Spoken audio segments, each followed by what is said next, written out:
can denir canım, yaralıyım dokunma. Belki de halimi bir gören vardır. Bana aşk denir canım, kaderime dokunma.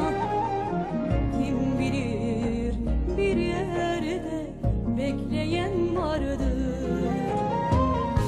Sadece sen misin benim ilacım? Sen misin sadece hayalim Tanrım?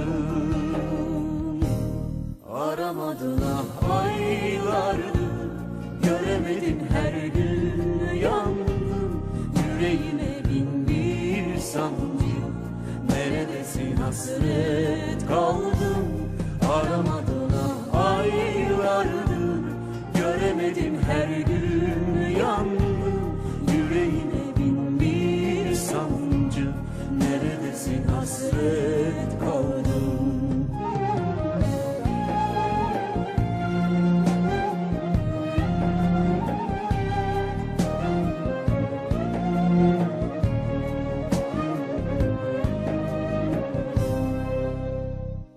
Buna can denir canım, yaralıyım dokunma. Belki de halimi bir gören vardır.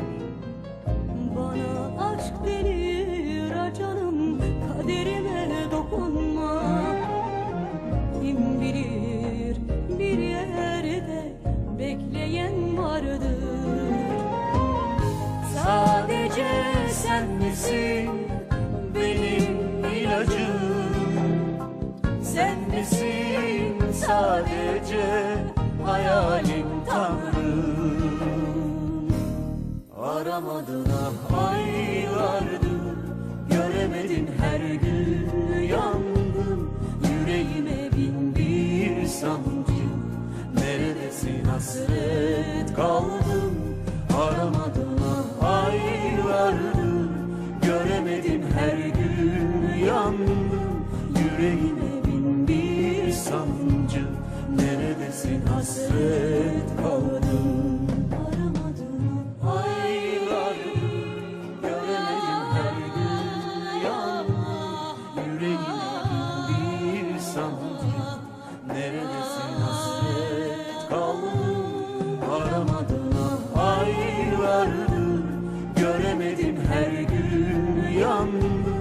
Yüreğime bin bir sancı, neredesin hasret kaldım. Aramadın aylardır, göremedin her gün yandım. Yüreğime bin bir sancı, neredesin hasret kaldım.